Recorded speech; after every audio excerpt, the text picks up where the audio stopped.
guys, Howard here with From the Beginning by Emerson, Lake and Palmer, ELP.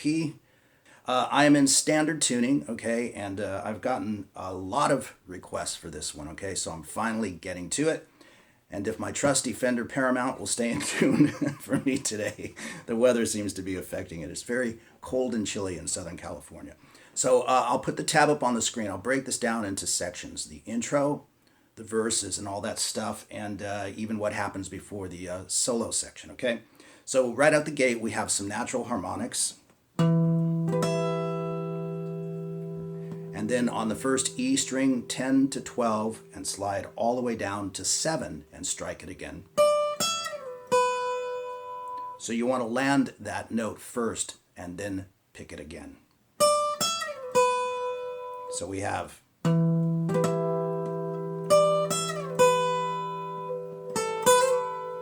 now, the way I'm doing that is I've seen Greg Lake play this quite a few times. Sometimes he does it with a bend. Sometimes he does it with a hammer-on and pull-off. But the recording to me sounds more like a quick slide, but either way is fine. So 5, 7, 8, 7 with a quick slide. And then 5th fret on the B string, which you can see. And then we have a hammer-on into a slide. And I think that all sounds quite nice.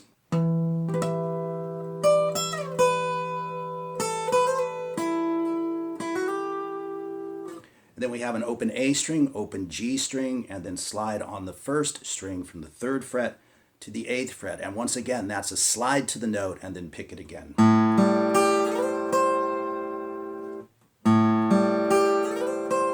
And you can use pretty much whatever fingers you want. You can see I kind of mosh it up. Sometimes I'll with the 2nd finger, sometimes with the 3rd, okay? So again, that is.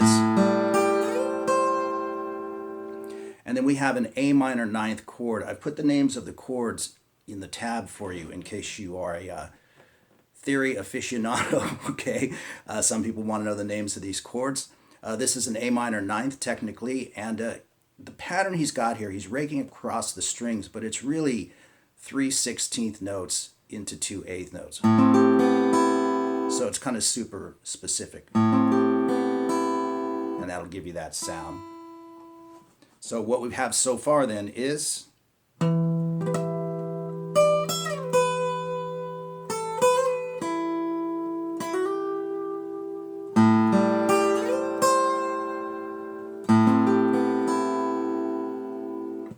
and then we move to this very fast picked section, okay? So you're going down 3 strings, D, G, B, okay? And I've got the 10th fret on the B string and the 11th fret on the G string. Swing all the way down to the first E string and come up 3. Just like so. And that's pretty quick, right? And then we flip the chord over essentially. The first finger moves up to the G string, 10th fret, and the 2nd finger moves down towards your feet to the B string at the 11th fret, and you do the same picking pattern. So both of those chords together. And then take this chord shape, move it all the way down to the 5th fret on the G string and the 6th fret on the B string. And he kind of slows that one down and then just sweeps across the strings. So together we have.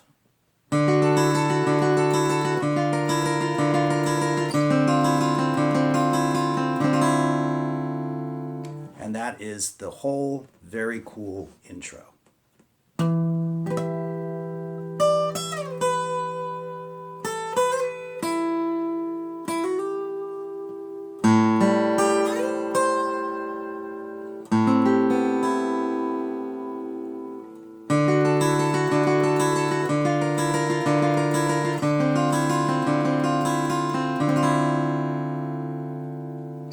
And then we are in.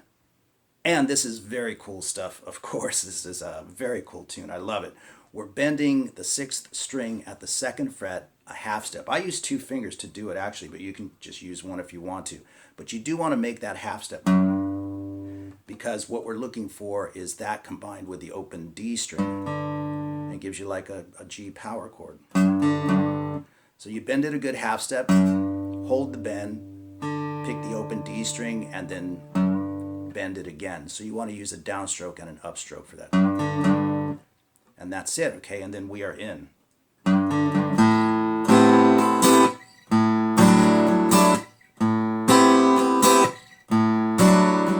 So what we have going there is after the bend, hit the open A string, and we're playing that A minor ninth chord again. And if you watch Greg play it live in particular, you'll see what he's doing right there. He kind of swings, and he's got a light downstroke and then an upstroke, and then kind of hitting the guitar, if you know what I mean. You hear that on the recording, that little thump, and it sounds great. And they've got some percussion in there as well, of course. So I'll do that strumming nice and slow. So we have, and then we move to an E minor ninth. There we have it, okay? Totally different shape, but it's still an E minor ninth, okay?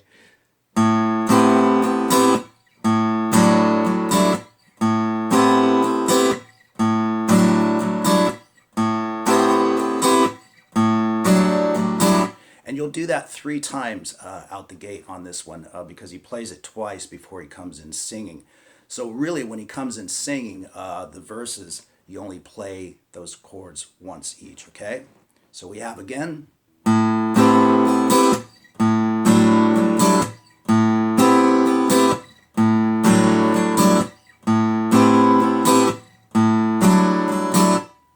And then we move into this section, and I want to talk about this a little bit because the way he plays it on the original recording is different from the way he sort of evolved it live over time.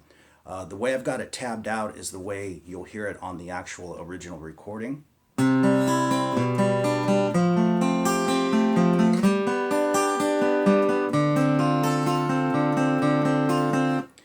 So you can see I'll just do that slowly, and then I'll talk about the way he kind of started playing it over the years.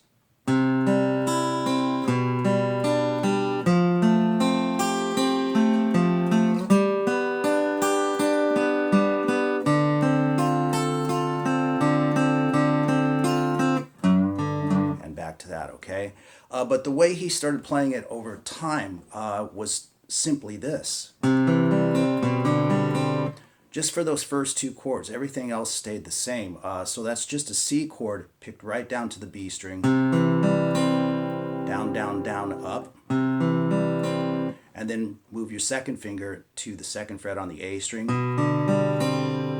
Standard stuff, but he changed it to that over time, and I kind of like that, to tell you the truth. I think it sounds pretty cool.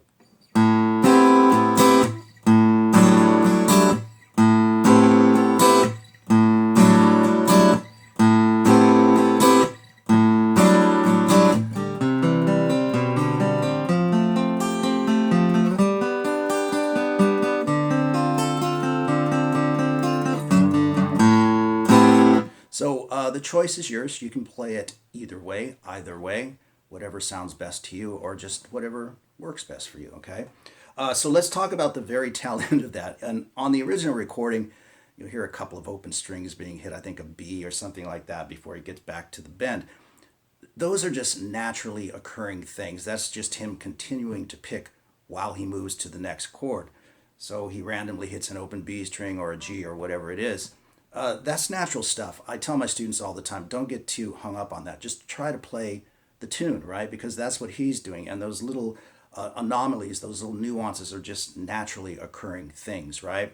And in fact, when he comes back around and plays it again, he accidentally, I'm guessing, plays the G string instead of the D, right? That still sounds good. It's just, like I said, it's a naturally occurring thing when you're making your way through a tune. So coming off of that last chord, you can see the picking pattern is a little bit longer. We have 4 more notes.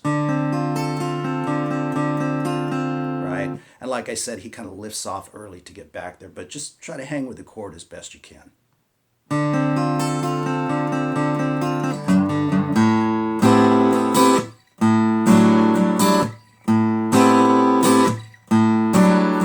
You know, just do it like that. Play it to the best of your ability. And above all, enjoy doing it. And I do have to say for a moment, talking about those idiosyncrasies and subtle nuances and stuff in there, it's just him keeping it kind of loose, you know. At one point, I think it's about the 1 minute mark, maybe a little bit earlier, instead of playing, he actually plays. So that's just him adding a little color, right? So he's bending the third fret on the A string, open A string, third fret on the G string, or E string, excuse me, with a bend, and back to A. Just a little bluesy kind of feel, and then he adds that rhythm texture. Down, down, up, up. So there's little bits and pieces in there like that that are nice to catch if you can do that, okay? So we come back and play those two chords twice, the A minor ninth to the E minor ninth, and then we go to a D minor seventh again, to a G9. I'll go through all of this, back to D minor seventh, and then, believe it or not, an E sus flat 9. So let me just play through those sections for you.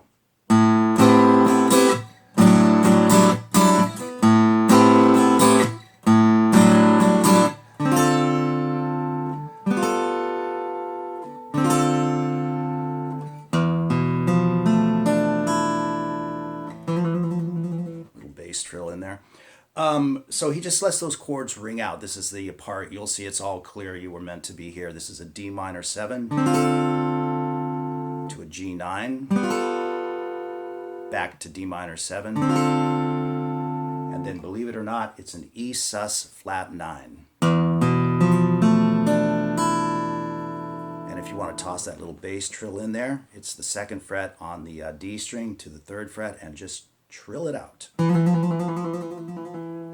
Kind of fun to add in there if you want to. Later on, he strums those chords, so we'll talk about that as well.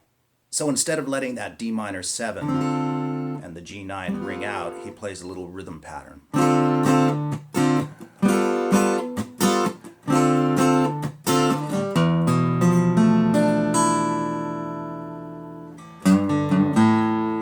Back in again, okay? So that's just a few, again, of those little nuances or subtleties in there that are fun to pick up on, okay? And so he rumbles through the whole tune again, just the way he did it before, and but there's one other little part that happens just before the guitar solo comes in.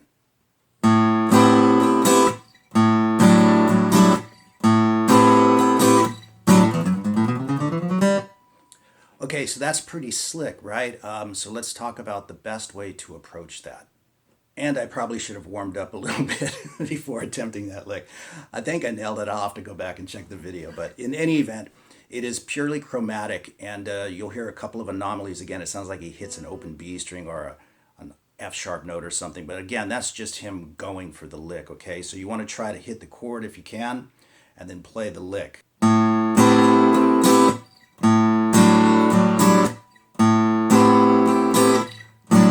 And then go for the lick, okay? So it's purely chromatic, and I use strict alternate picking for this, starting with a downstroke.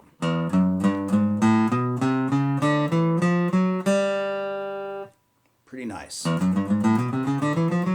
And then it's just back to the rhythm. And they go into the guitar solo, which just takes place over what we've done. The song is basically a giant loop with the exception of that intro, and then they kind of vamp at the end for the keyboard solo from Keith Emerson. I may do a couple of follow-up videos to this, one to do the guitar solo itself, and maybe even one to do Keith Emerson's keyboard solo on guitar. As a lot of you know, I love to put keyboard parts on guitar. So there you go with From the Beginning from Emerson, Lake and Palmer, the fabulous trilogy album. And I hope you guys enjoyed it, and all the best to everyone.